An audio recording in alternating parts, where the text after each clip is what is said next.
Hello, mineral lovers. Welcome back to World Mineral News, your weekly journey into the Earth's hidden treasures. In this episode, we're exploring a dazzling lineup of stories.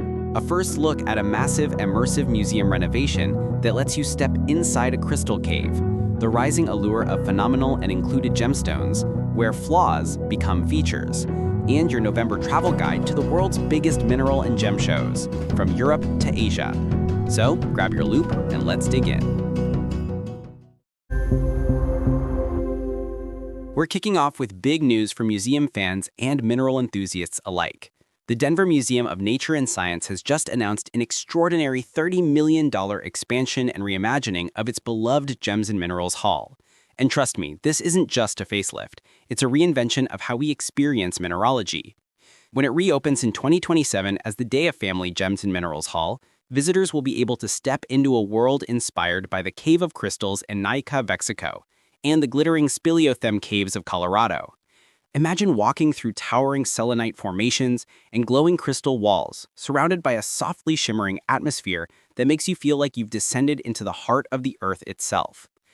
One highlight will be the Constellation of Minerals, an interactive display of over 450 specimens that light up to show how minerals connect to human life, from smartphones to our very own bones. And get ready for a truly magical moment, the Color Room experience, featuring 250 fluorescing minerals that explode into vivid neon hues under UV light, turning science into pure art. This project, finalized in 2025, sets a new standard for how museums can merge education, immersion, and wonder. Next up, let's move from the museum floor to the collector's cabinet. The Gemological Institute of America, GIA, is highlighting a fascinating trend reshaping the gem world: the growing love of phenomenal and included gemstones. Gone are the days when only flawless, crystal-clear gems ruled the market. Today's collectors are embracing stones that tell stories, through inclusions, optical effects, and natural quirks that capture the drama of their formation deep within the Earth's core. Think of a star sapphire, glowing with a six-pointed shimmer, or an Oregon sunstone flashing with coppery schiller. Even a quartz filled with golden rutile needles, or an imperial topaz with a rainbow-like sheen, once considered imperfect, are now highly prized. The GIA notes that this appreciation of individuality even aligns with fashion. Pantone's Color of the Year for 2025, Mocha Mouse, is reflected in rising demand for rich, earthy gems: smoky quartz, brown zircon, topaz. The message is clear. In today's market, imperfection is beauty. Each inclusion is a geological fingerprint, a memory of the forces that shaped our planet billions of years ago. And now let's talk about a surprising comeback story, the kind that turns science, art, and history on their heads. For centuries, minerals like realgar and orpiment, with their fiery red-orange hue and golden-yellow hue, were both revered and feared. Used as pigments in ancient art, they also carried a deadly secret: arsenic. These minerals earned a dark reputation, their beauty overshadowed by toxicity.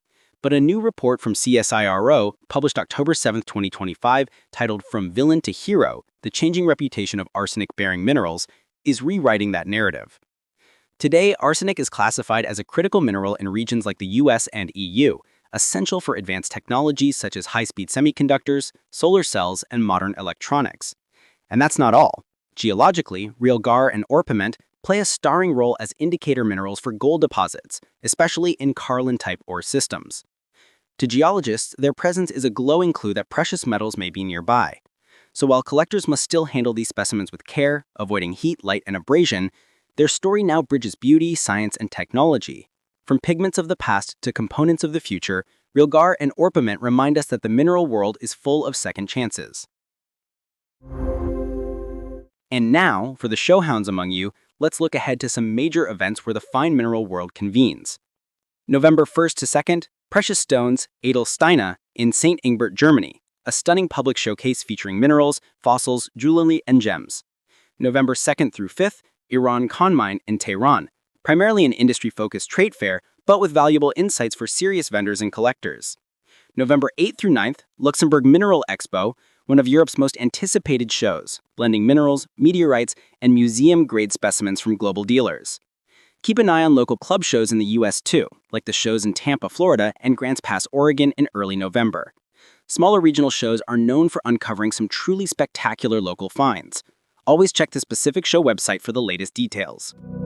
And that wraps up this week's journey through the glittering world beneath our feet. We explored the Denver Museum's ambitious crystal cave-inspired design, we saw how the market is celebrating gemstones with character and inclusions, and we learned how real gar and orpiment are shedding their toxic pasts to shine again in science and technology.